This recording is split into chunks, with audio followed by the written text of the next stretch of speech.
Ja, godmorgen. Så er klokken 8:30, og vi siger velkommen til det her morgenkaffemøde, som handler lidt om indeklimaet og når vi renoverer. Og med i studiet har jeg Peter Noyer, som vil fortælle lidt om den branchevejledning, der er blevet lavet, som netop adresserer de her udfordringer, vi har med, hvordan stiller vi krav til indeklima, hvordan får vi et godt indeklima i vores bygninger, når vi renoverer, og kan det overhovedet lade sig gøre at leve op til bygningsreglementets krav. Det her er jo også en stille forhåbning om, at der i bygningsreglementet på sigt bliver differentieret lidt i kravene. Lige sådan det lavpraktiske, inden vi går i gang. Så husk at mute jeres mikrofon. Jeg tror, jeg har gjort det som standardindstilling. Men har I brug for ordet, spørgsmål, kommentarer, så marker eller skriv i chatten. Og så bliver det her opdateret, og optagelserne bliver delt efter mødet.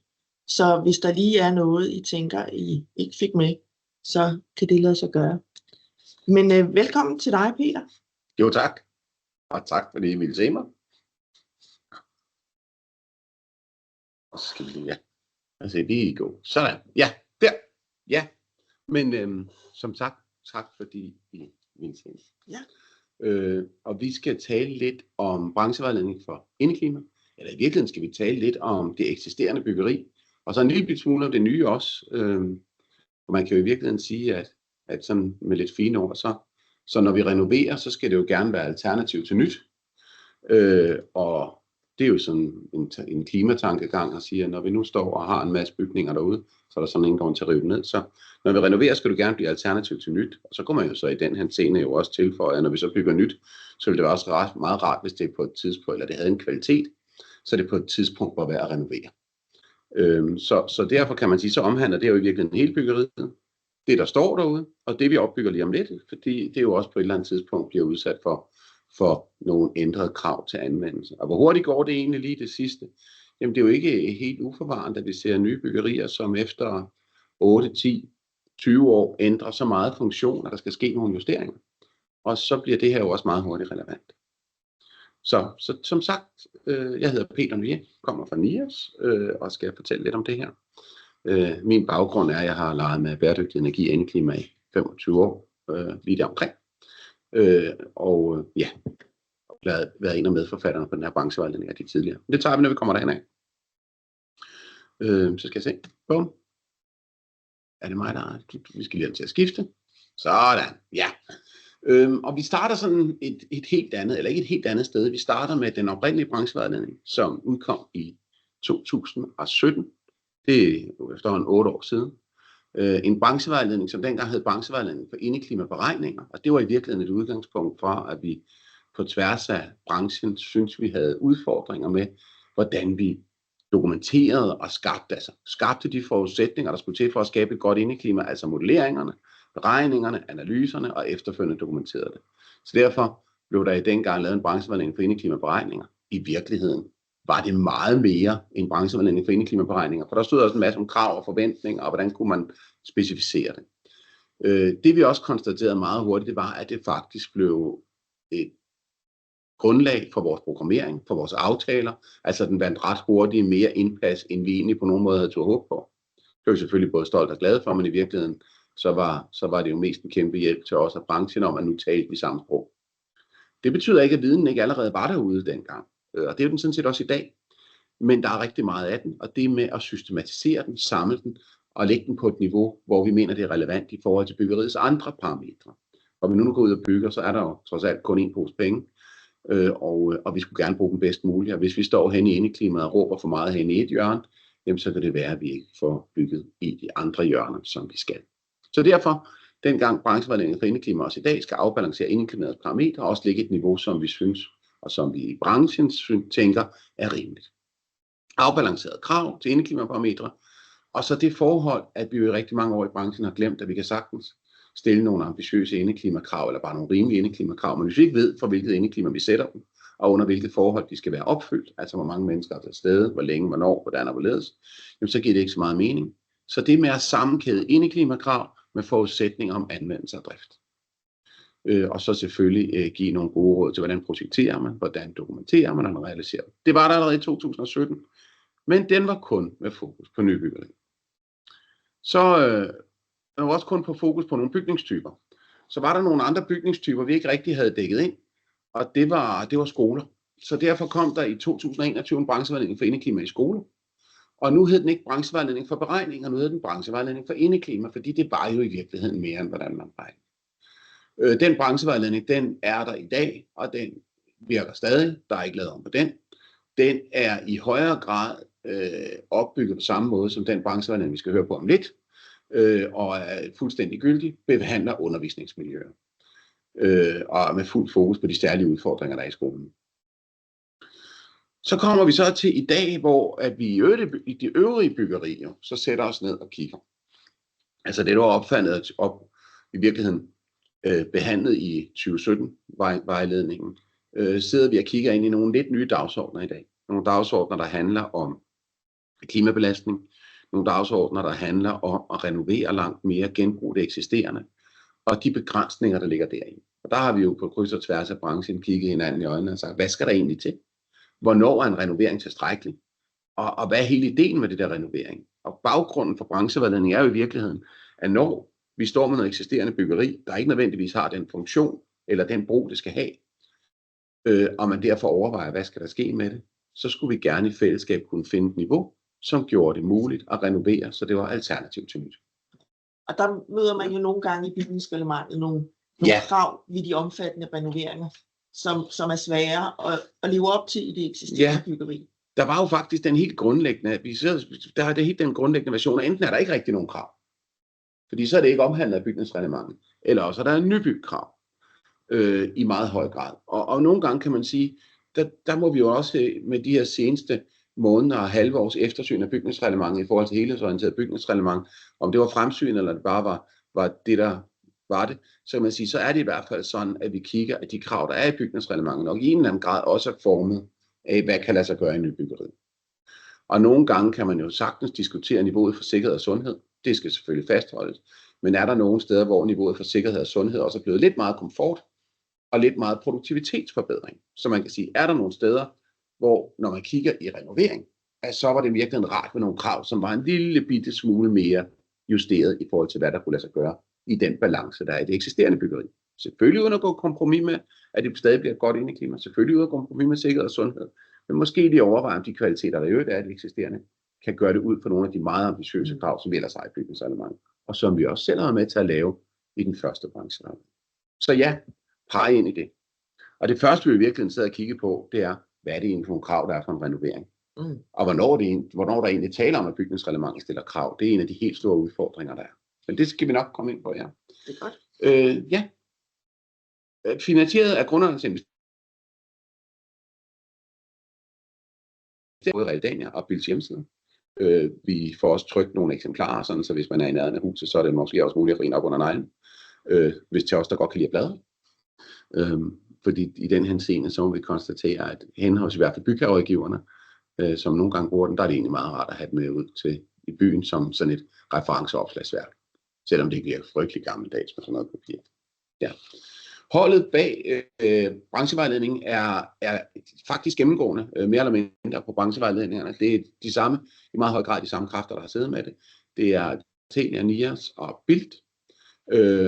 Og det er også mennesker, som har været dybt involveret i de andre branchevejledninger, enten fra Bildt, den ene sidder nu hos Nias, men ellers er det mere eller mindre sammenholdt. Så der er en vis form for kontinuitet. Det betyder ikke, at det er de eneste, der har med branchevejledning at gøre. Vi er selvfølgelig, når vi i fællesskab har skrevet noget akustik, har der været nogle rigtig dygtige kolleger, der vidste noget om det. Skrevet om dagslys, har der været rigtig dygtige kolleger, der har været det. Så i virkeligheden har det været en øvelse om at gå fagene rundt omkring energi og indeklima, finde de bedste kommentarer, den mest relevante viden, og så ikke finde state of the art, men finde det, der var det rigtige niveau. Og så er der jo en masse andre kollegaer fra andre firmaer, der også har hjulpet til. Der har været ligesom første gang en enorm interesse for branchen. I virkeligheden, da vi lavede den første branchevejledning, kom det lidt bag på os, og det skred så lidt igennem. Men det gjorde det, selvom vi faktisk tog nogle ret, synes vi selv, modige valg i forhold til at justere på nogle indeklimaparametre. Og så må vi så konstatere, at der er fortsat en enorm interesse for branchen, når det handler om, at vi skriver ned, hvad vi bør gøre. Og det har været positivt. Folk har efterspurgt opdateringer og ventet på, at det kom. De har specifikt efterspurgt med udgangspunkt i, hvad gør vi med det eksisterende byggeri? Der har været workshop og dialogmøder med branchen, primært holdt hos Realdania, nogle fagmøder ude hos os, men med meget stor interesse igen fra branchen, hvor der ligesom har været, vi blev faktisk ret hurtigt mødt med en ret stor ønskeseddel om, hvad vi egentlig gerne have med. Så de der ambitionsniveauer er samtidig også en øvelse i, den øvrigt meget gerne må være kort og præcis. Og det efter endte i sidste ende med, at det faktisk blev ret langt, og så opdelt i to. En relativt kort og præcis intro, hvor man kan det meste, og så når man mangler den viden til at forstå det, så er der så et appendix. Men workshops, dialogmøder med branchen, stor deltagelse, udkast til kommentering, super engageret tilbagemeldinger, masser af input og en liste over mængden af firmaer, som faktisk er interessenter, som har været inde og give input til det. Og det er vi enormt taknemmelige for det er kun via den der samarbejde på tværs af branchen, at vi skaber noget, som vi alle sammen kan arbejde med og i en eller anden grad indenfor. Så jeg skal ikke sige, at det har været let at afbalancere alle kommentarerne, for der er selvfølgelig forskellige interesser, men jeg tror faktisk, vi er nået et niveau, hvor alle føler sig både hørt og velrepræsenteret. Så har der været det udgangspunkt, at når man nu kigger på eksisterende byggerier, nu skal man forstå på, hvad man siger, men så har man også nogle gange behov for at spørge myndighederne om, hvad nu, når vi bevæger os på kanten af lovgivningen, forstået på den måde, hvad er det egentlig, vi med rette kan sige, at man burde betragte, når man arbejder med eksisterende byggeri? Er der nogle steder, hvor at vi i virkeligheden kan gå på kompromis, når der nu ikke er nogen krav til det eksisterende byggeri? Hvis vi så sætter nogle forventninger op til, hvad kravene kunne være, er der så et eller andet sted, hvor vi støder ind i en stoptavle, hvor myndighederne efterfølgende vil sige, den går ikke, Granberg.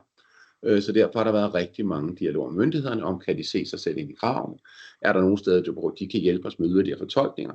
Og der så har også været steder, hvor når vi har gravet ned i det materiale, der er i dag, på nybyggerier, specielt på boliger, har der været nogle uklarheder og nogle uhensigtsmæssigheder, som det faktisk også er lykkedes i fin gænge at få justeret og rettet til. Det er blandt andet omkring sommerkomfortmodellen, altså hvor varmt er der i boliger, hvor der har været en meget lang og relativt detaljeret dialog om, hvordan man regner på det, og hvordan man regner retvisende på det, og det ser også ud som den er landet. Og så selvfølgelig det helt grundlæggende spørgsmål, hvornår en renovering, hvornår den omfatter et krav, og hvornår er den ikke. Branchevejledning har nu alle 4 aspekter med. Tidligere havde vi faktisk ikke akustik med i omfattende grad, det har vi i dag. Så nu dækker vi det, vi kalder alle indeklimas parametre, termisk indeklima, atmosfærisk indeklima, visuelt akustisk indeklima, og i dagens anledning har vi valgt at sætte fugt ind under termisk indeklima. Det gjorde vi også den første branchevejledning. Det har der også været nogle tanker om, det var noget andet, men på de niveauer, hvor vi har fugt i dag, så er det nok primært termisk indeklima, der er indflydelse på. Og så er der jo med de krav, vi stiller, og de differentierer vi i en eller anden grad fra eksisterende byggeri til nybyggeri, er der et eller andet fokus på bæredygtighed. Muligheden for at sætte nogle indeklimakrav, som gør det muligt at renovere og fortælle folk, at i stedet for at løbe ud med indeklimakrav svarende til nybyggeri, som kan være ganske vanskeligt, til tider umuligt, så kan man faktisk nå rigtig langt og understøtte en renovering og dermed andre bæredygtighedshensyn, og stadig skabe et godt indeklima. Og det er jo vigtigt, at det her ikke er en anledning til at skabe dårligere indeklima generelt, men faktisk en anledning til at skabe meget bedre indeklima i det, vi har stående, og så mitigere nogle af de kvaliteter, som kan være i det eksisterende byggeri, og sige, kan de på en eller anden måde gøre det ud for nogle indeklimaparametre, for eksempel lidt længere mellem folk, lidt kortere til vinduet, eller hvad pokker det nu er, når man sidder i et hus med lidt mindre vinduer, hvis det er sådan et, man renoverer. Branchevejledning er delt op i nybyggeri, renovering og bolig. Og hvis vi starter med det, som i virkeligheden er rigtig interessant lige nu i den dagsorden, vi kigger ind i, så er det jo det der med i fællesskab at blive enige om, hvad er det, vi gør, når vi renoverer. Og der har været store diskussioner. Skal en renovering være dårligere end nybyggeri? Skal det være bedre? Skal det kunne noget andet? Eller skal man på en eller anden måde ramme et niveau, der svarer tilstrækkeligt? Og faktisk er den første øvelse, det er at finde ud af, som sagt, hvornår en renovering er renovering. Bygningsreglementet opererer med nogle begreber, der hedder udskiftning, ændret anvendelse. Og når man kigger i det, så er der rigtig mange af de ting, vi foretager os ude i det eksisterende byggeri, som faktisk ikke rigtig er opfattet af bygningsreglementet. Ombygger et storrumskontor, ombygger en etageejendom, så er det sådan lidt tilfældigt, om man støder ind i bygningsreglementet.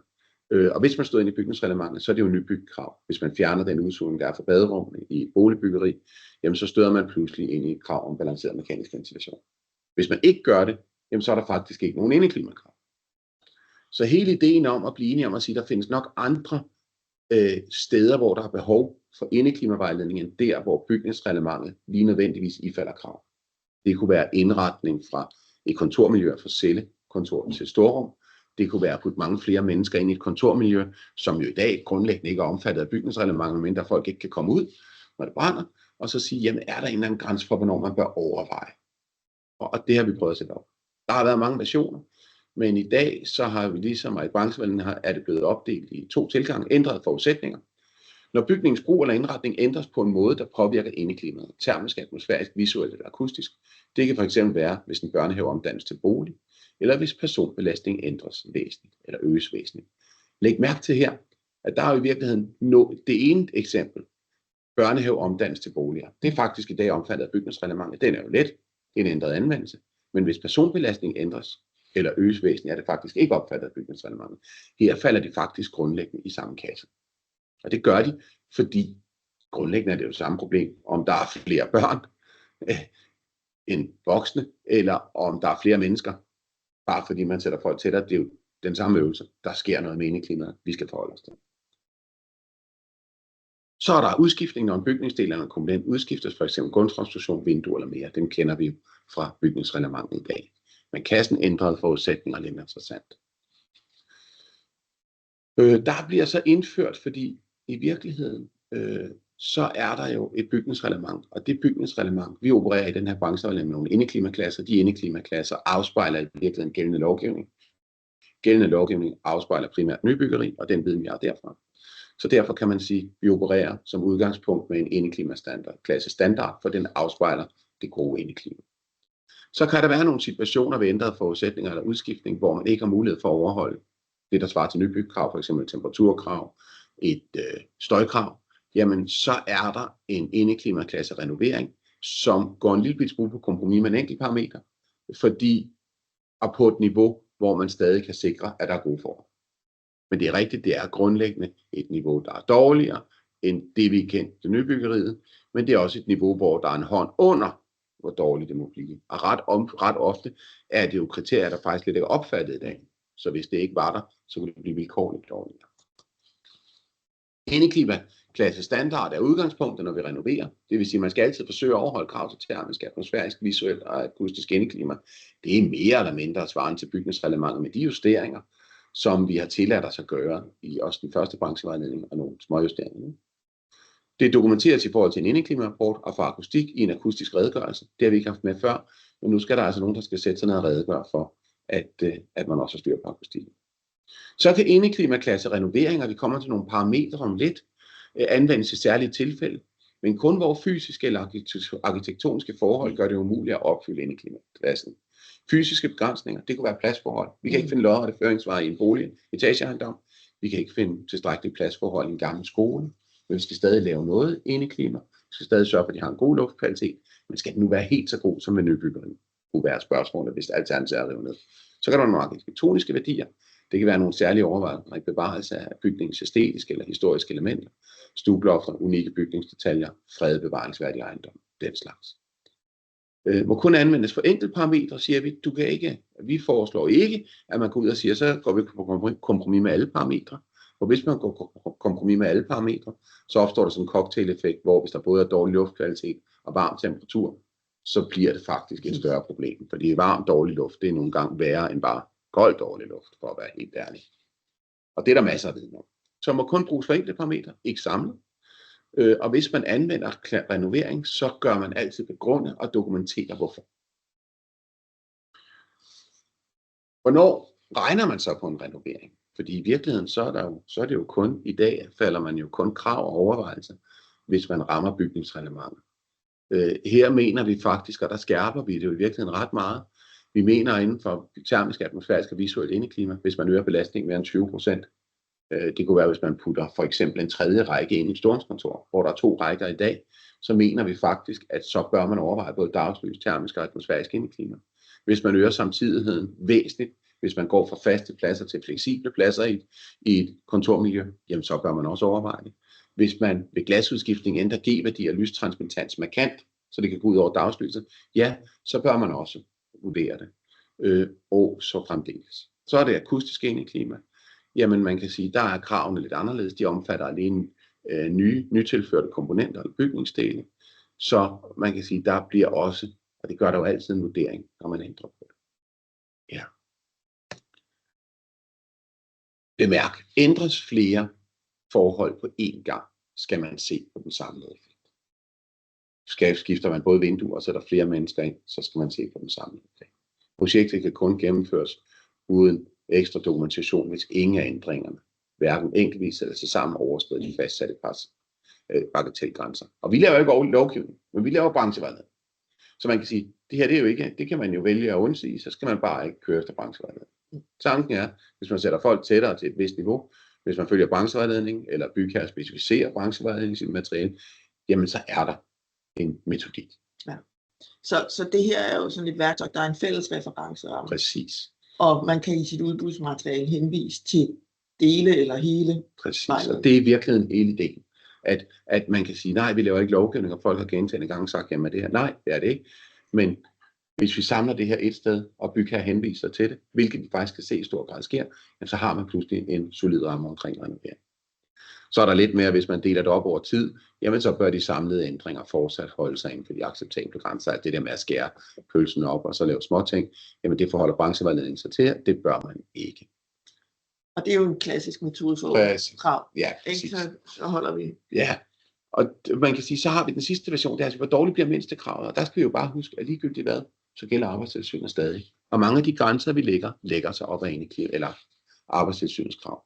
Lige sådan en kort vej igennem, I får præsentationen bagefter, men øvelsen, sådan en lille sti her, hvad gør man, hvis ændringen medfører ændringer i forudsætninger for indeklimaet, eller udskiftning af bygningskomponenter, er renovering større end parcelgrænse, eller bagatelgrænsen, ja, så kan alle kravene til indeklimaklasse standard overholdes, ja, nej, hvis den ikke kan, så skal der så laves for de enkelte parametre en redegørelse. Så der er sådan en flowchart igennem, og det er sådan set lige ud af landet. Og bare for at bruge et eksempel, et kontordomicil renoveres, jeg har nævnt den, fra cellekontor til åbent kontorlandskab. Renoveringen påvirker indeklimaet og klassificeres derfor som ændrede forudsætninger for indeklimaet. I mange henseender, hvis man renoverer i dag, vil man faktisk sidde fra bygherres side og ingeniørs side og sige, at der er grundlæggende ikke nogen krav. Der er ikke nogen krav i bygningsreglementet. AT kommer måske med noget, men i virkeligheden stiller bygningsreglementet ingen krav. Det gør branchevejledning for. Indeklima, de sætter, at som udgangspunkt skal man overholde klassestandard, og ellers må man begynde at dokumentere renoveringen. Yes. Så er der altid en prioriteringsrækkefølge, fordi der kan jo være behov for at gå på kompromis. Og der har det altid været sådan i min tanke, og det står nu også i branchevejledningen, at det er trods alt vigtigere at overholde godt indeklima, end det er at spare meget på energi. Det betyder ikke, at vi ikke skal spare på energien, men det betyder, at hvis vi skal prioritere, så prioriterer vi trods alt et sundt indeklima før energiforbrug. Hvad mener jeg med det? Jeg mener, at hvis vi renoverer en eksisterende skole, og vi kan konstatere, at vi kan lave 1000 ppm, altså lave atmosfærisk luftkvalitet svarende til nybyggeri, og som også kan svare til den viden, vi har om, at det er et godt, sundt, produktivt indeklima, men vi af de eksisterende føringsveje kun kan gøre det med en SEL-værdi, altså en energiforbrug til lufttransport, der er højere end bygningsreglementets krav, jamen så foreslår vi, at man går på kompromis med energiforbruget. Løber lidt hurtigere i kanalerne, får lidt større tryktab, lidt højere ECL-værdi, end vi får dårligt indeklima. Så prioriteringsrækkefølgen er klar, indeklimaet er først, dernæst energiforbrug. Ja. Så det håber vi giver mening, og vi håber i virkeligheden også, det er værdiskabende, og selvfølgelig er det bedre at prioritere et indeklima, før man prioriterer. Hvad? Kan du gentage, hvad du sagde? Kan du gentage? Ja, men fuldstændig rigtigt. Altså indeklimaet er før energiforbrug, og vi plejer at eksemplificere det med skolen. Kan man være i skaktene med lidt højere SL-værdi, altså lidt mere energiforbrug, så gør man det for at skabe det gode indeklima. Ja. Så man kan sige, det var jo helt generelt tilgang til renovering. Så har vi lige nogle minutter til også at fylde ud, hvad sker der i virkeligheden inden for boliger, og hvad sker der inden for erhverv, og her kommer de her indeklimaparametre i virkeligheden, vi taler om for renovering. Boliger, hvis vi tager det først, det er, hvor vi sover. Igen har branchevejledningen nogle oversigter, nogle helt lavpraktiske oversigter over indeklimakrav. Den forholder sig til temperatur, toleranceoverskridelse, altså hvor mange timer om året der er for varmt og for koldt. Den forholder sig til træk og til fugt. Vi har stadig en standard indeklimaklasse, vi har stadig en skærpet indeklimaklasse. De niveauer svarer til det, der står i bygningsreglementet for så vidt angår standard. Enkelte steder i erhvervsbyggeri lettere fortolket, men maks 27 grader og så en toleranceoverskridelse på 100 timer, henholdsvis 25 timer. Skærpet afspejler faktisk også det, der står i bygningsreglementet i dag, hvis man ikke har mulighed for at lufte ud på grund af støj, så er det en temperaturskærpet. Og så en renoveringskrav, hvor man i virkeligheden i eksisterende ejendom accepterer en lille smule højere, hvis man ikke kan dokumentere, eller hvis man kan dokumentere, at man ikke kan gøre det bedre. Så der er afklaret, hvad er renoveringsniveauet, og så er der tilføjet et afsnit omkring kritisk overfladetemperatur. Altså hvor kold må vores konstruktioner være. Det er i særdeleshed interessant, når vi renoverer, fordi vi jo nogle gange har nogle konstruktioner, hvor fugten kan sidde på. Så fugtbelastningsklassen. Så er der tilføjet et afsnit om robusthedsanalyse, at hvis man har lyst og benytter den skærpede indeklimaklasse, bør man også lave, eller så hvis man benytter den skærpede i henhold til branchevejledning, laver man også robusthedsanalyser. De svarer til taksonomiens krav. Man vurderer, hvad sker der med fremskredet klima, så bygherre har det beslutningsgrundlag. Ikke, at man skal overholde det, men viden skal være der. Og så er der brugt rigtig meget tid på metode for eftervisning af temperatur i boliger. Det viser sig, da vi gravede ned i det, var der nogle fejl i sommerkomfortmodellen, eller i hvert fald nogle uklarheder, som gjorde, at vi i branchen gjorde det på en anden måde, end det var tænkt.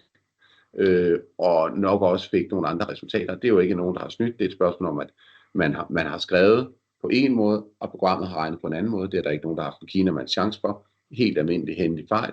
Det er rettet op nu, således at det er gjort fuldstændig klart, hvordan modellerer man sommerkomfort, og så vi får en mere retvisende model. Der er nu lagt begrænsninger på, hvor meget man må lufte ud om natten. Og det er der af hensyn til støj, for det var også en udfordring, der var i forhold til Miljøstyrelsen, så den er i en eller anden grad afklaret nu. Det her med, i hvilken grad må vinduer stå åbne om natten. Og for at skære det ud i pap til dem, der regner, så er der også sat eksempler på, altså hvad bliver de relevante åbningsarealer. Og det viser sig faktisk at være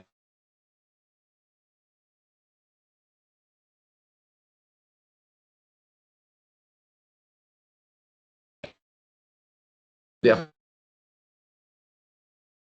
Ja, vi var lige ude et kort øjeblik, tror jeg. Ja, derfor der for branchen i helt konkret vist en række beregningseksempler, hvordan regner man volumenerne i enkeltstående rum, i flere rum, med henholdsvis tvær- og sideventilation.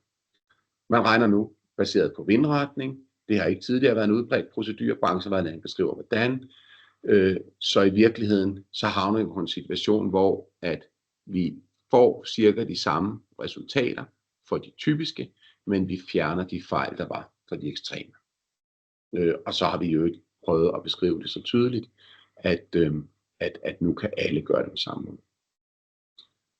Og det er også fuldstændig rigtigt. Hvis man laver en meget skæv fordeling af vinduer i sine boliger, så rammer modellen i dag mere præcist, og dermed bliver det svært.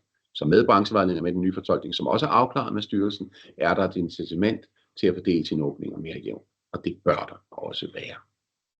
Det ændrer ikke grundlæggende på glasarealet, men det ændrer en lille smule på, hvordan bør man fordele det. Det er en af de steder, vi har brugt rigtig meget tid i samarbejde med de mennesker, der laver beregningsmetoden, og sammen med styrelsen, for at få det her passet til. Og det er vi sådan set ret stolte af, at det lykkedes efter meget, meget langt og dygtigt arbejde for alle. Sommerkomfort, der er noget tværventilation. Man viser, hvordan regner man på det kritiske rum ved ensidig ventilation, på det kritiske rum ved tværventilation, og på boligen samlet ligeledes ved tværventilation.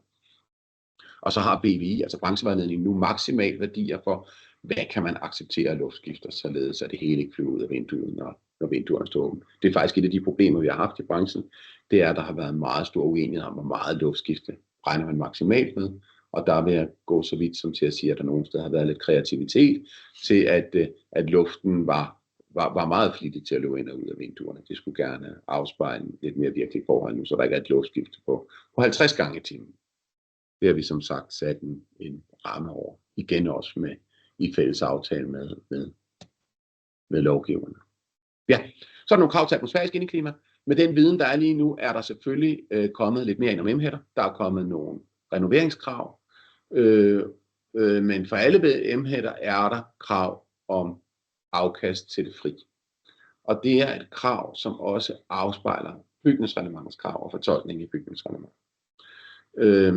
Og så er der så lavet man kan sige, i vores optik en fornuftig tilgang til renovering, der handler om, at erstatningsluft godt må komme med manuelle åbninger, sådan så man ikke skal gøre alt for kompliceret. Så der er nogle justeringer. Så er der nogle tilføjelser omkring afgasning til indeklimaet. Det er faktisk sådan, så branchevejledningen for indeklima i dag, efter aftale med rådet, i virkeligheden afspejler sig en til en henne i DGNB's indeklimakriterier. Så derfor har vi selvfølgelig dem alle sammen. Så man kan jo grundlæggende sige, at hvis man følger branchevejledningen for indeklima, så dokumenterer man og følger de samme kriterier, som står i DGNB's certificering. Det har vi haft et meget fint og frugtbart samarbejde med rådet om, så tak for det. Ja. Så er der til visuelt indeklima. Der er tilføjet et nyt kapitel, og der er tilføjet et kapitel, som i højere grad fortæller, hvordan arbejder man med vinduer i det eksisterende byggeri. For der kan man jo altså ikke altid, når man har et eksisterende byggeri, opnå vinduesåbninger, som man har krav til i det nye, hvor man kan arbejde frit med det. Så derfor er der lavet nogle helt lidt mere lavpraktiske om, at når man nu skifter vinduer, så handler det grundlæggende om at holde lystranspondans så højt som muligt. Og dermed er der jo altså faktisk også en stillingtagen til, at hvis for mange lag glas giver et problem i forhold til lysttransmittans, så er lysttransmittansen faktisk vigtigere end en helt ekstrem god værdi. Og det mener vi også i virkeligheden er i tråd med tanken om, at dagslys, udsyn, indeklima trods alt er til et væsentligt niveau vigtigere end den sidste energibesparelse med vinduerne. Men selvfølgelig det med, at der ikke kommer fugt på vinduerne, der ikke kommer kuldenedfald fra dem, er en indeklimaparameter, og det holder så i sidste ende hånden op under den udværdi, man accepterer. Ja. Så er der akustisk indeklima, der er tilføjet. Nyt afsnit om luftlydsisolation. Nyt afsnit om trinlyd, trafikstøj, støj for tekniske installationer, støj fra andre enheder mellem rum og efterklangstid. En renovering, der tager udgangspunkt i lydklasse D i DS 490 til de mennesker, der kan det. Standard tager udgangspunkt selvfølgelig i klasse C i DS 490 og BR18, og så en skærpet lydklasse B. Det her det er et sted, hvor vi har brugt lidt tid på at snakke, fordi der i branchen nogle steder har været et meget stort ønske til at skærpe støjet for tekniske installationer ret meget, og der har været en lang og kompliceret, men positiv dialog imellem SBST, Socialbygge- og Boligstyrelsen og Miljøstyrelsen i forhold til, hvordan håndterer man støj i boliger. For det er jo to forskellige verdener, som mødes i lovgivningen, og hvor man i fællesskab har skulle finde en god og fornuftig tilgang til, at man jo i den virkelige verden nogle gange skal åbne vinduet, også ud til en støjfyldt gade, for at få luft. Og hvis det alt sammen er russervinduer, kan man ganske enkelt ikke få luften op igennem. Så hvordan ligger den balance?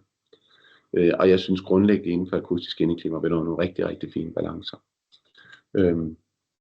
Så der står meget lange skemaer med krav til lyd, til støj og den slags. Og det er nu ganske interessant. Ja. Så hvis vi lige slutter af her med erhverv, for der er jo også sket noget, altså der hvor vi ikke sov. Og igen,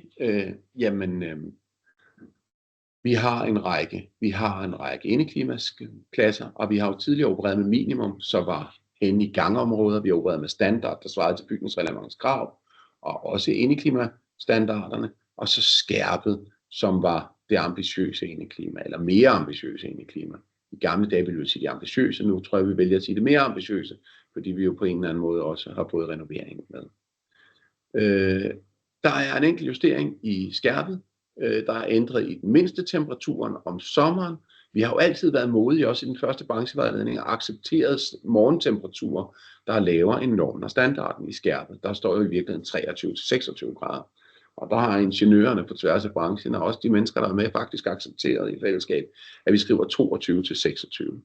Og det er sådan lidt en interessant ting, for i virkeligheden accepterer vi jo, at folk har det en lille smule koldt om morgenen. Og det gør vi for at få en lille smule mere ud af installationerne. Til gengæld har vi jo med branchevejledning allerede dengang i 17 og i dag jo sat krav til, at man også opgør timer under 22 grader, altså under mindste toleranceoverskridelse. Og virkelighedens verden var i virkeligheden før 2017, at når man modellerede, tjekkede man kun timer over 26 og 27, og i virkeligheden havde man masser af timer i sin model under nederste temperaturinterval. Dem fanger vi nu, og så sker der det, der i hvert fald ikke er nogen under 22. Så i virkelighedens verden er det for det, der bliver bygget og projekteret, et bedre valg, end kun at holde øje med toptemperaturen, for i virkeligheden var der meget koldere om morgenen, når man havde natkøler. Så nu holder vi altså hånden under, at natkøling ikke må blive for aggressiv. Så har vi selvfølgelig ændret navnet fra ambitiøs til skærpet. Så har vi tilføjet renovering. I kan se, der tillader vi temperaturer, der er en lille smule højere. Fugt indgår nu, og der er igen tilføjet krav til robusthedsanalyse, hvis man går i skærpet indeklima. Så skal jeg også sige, at de temperaturniveauer, I ser for renovering, jamen de er jo varmere, end hvad vi normalt ser. Det er også et sted, hvor man jo i virkeligheden konstaterer, så skal folk jo til ikke at være kreative med beklædningen, men mere, i hvert fald lidt mere kreative, end vi har været vant til i standard. Der bliver en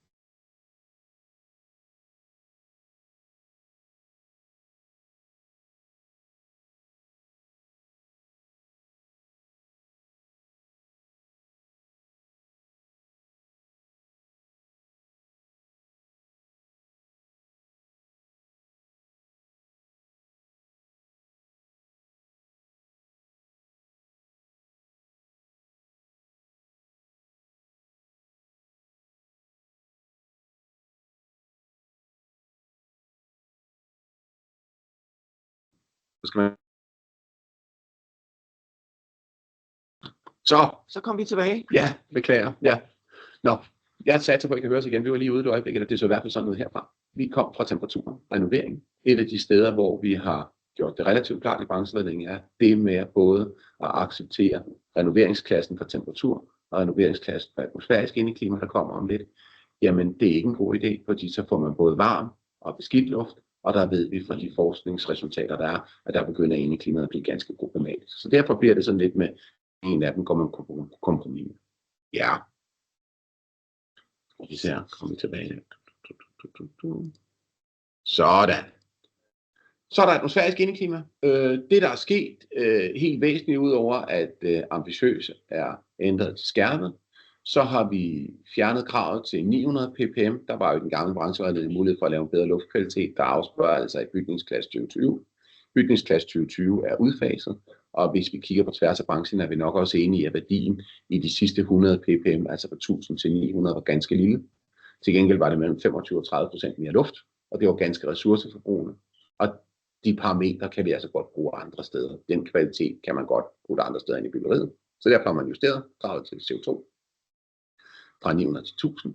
Vi har stadig styr på udkoncentrationen, så der er ikke noget, der løber fra os ved 400 ppm. Der er nogle luftmængder per person, og så er der igen tilføjet nogle niveauer for afkastning for materialer. Igen skal I se det, sådan at branchevejledningen går hele vejen rundt, og det vil sige, at der er også styr på, at man kan bruge den i forhold til DGNB-krav. Ja. Så er der krav til udsyn. De er tilføjet. Vi har ikke haft krav til udsyn før, og der er også en lille beskrivelse af, hvordan man vurderer udsyn.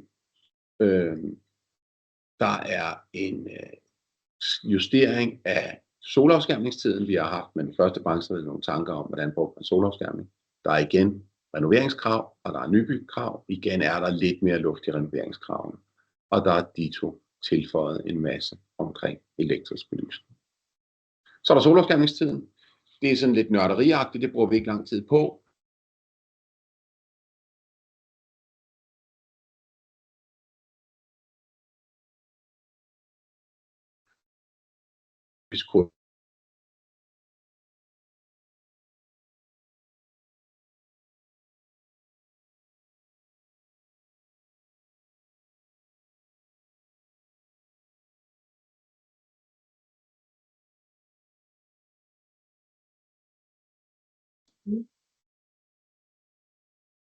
Ja, præcis. Men vi sparker ham der håndværk, vi skal skrue lidt op for energien på det internet. Ja, det virker som om, den er lidt nede. Nu tager vi et kamera fra, så kan det være, at det ikke sker igen. Jeg beklager mange gange. Men i forhold til solafskærmningstid har det været lidt nørdet at finde ud af. Branchevejledningen stiller krav til, at solafskærmningen faktisk må være for vægtet 20% af brugstiden. Det handlede om, at man ikke måtte løse indeklimaet ved at tage udsyn. Og det handler også om, at solafskærmningen kun skulle være for, når den virkelig gav noget værdi. Altså når solen skinnede på facaden. Så derfor er der sådan tydelige forklaringer på, hvor meget kan man se ud igennem solafskærmning, hvor meget tæller solafskærmning, afhængig af om det er en du eller en patiente, og hvordan man så regner ud den her vægtede solafskærmningstid på maks 20%. Forklaret, så alle kan være med. Ja. Med udsynsklasser og derhen af. Så er der tilsvarende for solafskærmning glas. Der er faktisk sket lidt på glas, så derfor er der en yderligere forklaring på, hvornår tæller glas som solafskærmende glas, hvornår tæller det som let solafskærmende glas, og hvornår tæller det som ikke solafskærmende glas. Det er for fejnsmækkerne, dem der sidder med beregningerne, men i virkeligheden til at forklare, hvordan regner man effekten af solopskærmet glas i forhold til udsyn. Og det er fordi vi nogle gange ser, at nogen putter noget glas ind, der er så kraftigt farvet, så man måske med rette kan sige, at det hænger lidt i vejen i overgangs- og vinterperioder. Så derfor tæller det også med i solopskærmningstiden. Så er der leget lidt med en tanke om i øvrigt i forhold til solopskærmningen, og hvis man differentierer sin styring på facaden, ikke kun per facade, men på facaden, således at solopskærmningen kun automatisk går ned der på facaden, hvor der er sol og ikke slagskygger, for eksempel øverste etage, ikke på de nederste, kan man tillade lidt ekstra solopskærmning. Det kan I alle sammen være opmærksom på derude.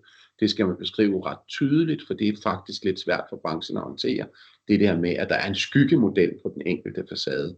En 3D-model, og det kan vi jo sagtens i dag, der vurderer på basis af et ur og en solfølger, hvornår er solen på facaden, og hvilke vinduer er der så reelt behov for, at den går ned på.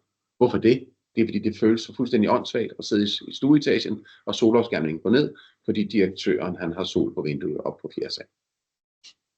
Så det er sådan et spørgsmål om, at det er sådan et helt lavpraktisk sted, hvor man som bruger føler, at det indeklimaet bliver tosset, hvis solopskærmningen går ned, når der ikke er sol.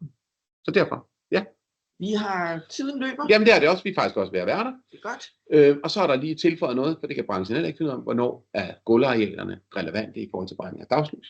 Hvornår er vinduerne med i beregning af dagslys, og der er vi igen lidt firkantet. Vi siger, at vinduer, der er bedst til dagslys, de sidder over brystning.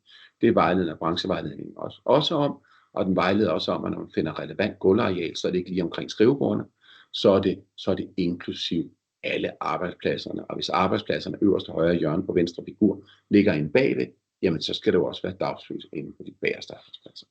Ja. Så er der tilføjet lidt til feinschmeckerne igen om, hvordan er dagslyset fordelt på forskellige orienteringer. Det er sådan lidt sjov viden at se, det betyder altså faktisk noget, hvordan vi orienterer vores kontorer. Det vidste vi jo godt. Nu er der lavet nogle beregningseksempler, så vi alle sammen meget hurtigt kan finde ud af, hvor dybt kan vi egentlig lave kontorerne i de forskellige orienteringer.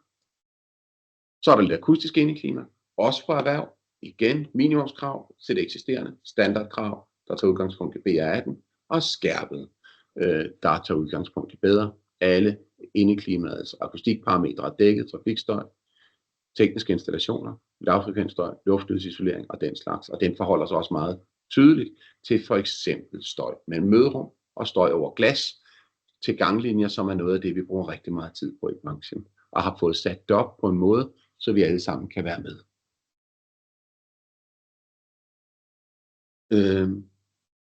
Sådan, det er næste sidste slide. Alt er at finde i hovedrapporten. Der er en hovedrapport, der er hentet, og så er der et appendix. Hovedrapporten tager det helt generelle.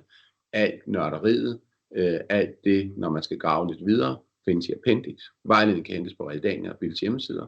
Og vi håber meget, at I vil bruge den, og vi håber i virkeligheden meget, at I hjælper. Og det er vel i virkeligheden budskabet herfra. Altså tak, fordi vi vil lytte. Ja, og tusind tak for en meget udførlig gennemgang. Jeg skal høre, om der er nogen derude, som har nogle spørgsmål til vejledning, eller til noget af det, som Peter har sagt. Altså man kan sige, jeg har måske, det er sådan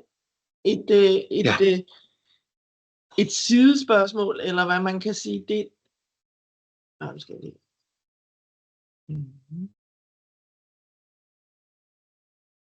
Ja, et sidespørgsmål, som sådan handler om, at i bygningsdirektivet, der er der jo sådan begyndt at dukke op, at man skal måle og veje og overvåge indeklimaet.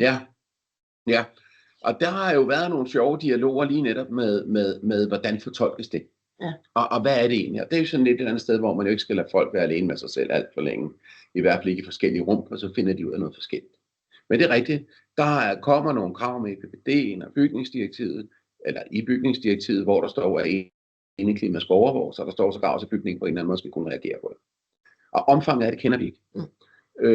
Og det kan jo være alt fra, at indeklimamåler i hver rum, der måler alle indeklimaets parametre, som vi ser på branchevejledning. Her er der masser af dem.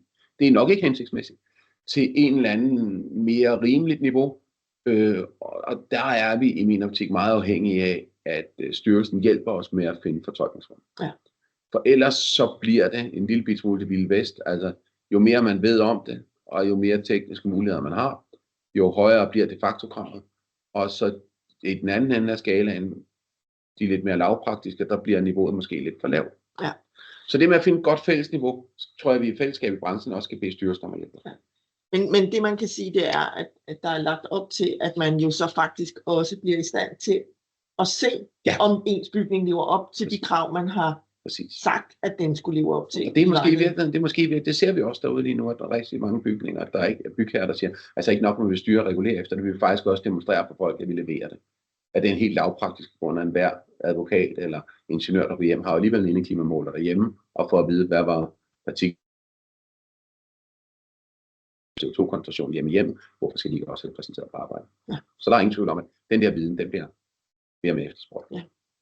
Men på den note, så vil jeg sige tusind tak til dig, Peter, ja, tak. Og tusind tak til jer, der fulgte med, og jeg beklager, at vi havde lidt udfald undervejs. Og så vil jeg bare minde om, at præsentationerne og optagelserne bliver sendt ud til jer efterfølgende, og at næste morgenkaffemøde er den 28. januar, hvor vi skal kigge på en beregner, der er blevet udviklet, som kigger på, hvordan man regner på rentabiliteten af bygningsautomatikken, jævnført de krav, der er i bygningsreglementet, og som jo også gælder eksisterende bygninger, og alle bygninger jo i princippet, alle store bygninger, jo skulle have det med udgangen af i år. Ja. Så det er bedre sent end aldrig, at der også er kommet lidt beregningssæt her. Og så vil jeg gøre reklame for Indeklimaets Tema-dag den 29. januar også. Men ellers, tak fordi I var med, og rigtig god jul og godt nytår til jer alle sammen.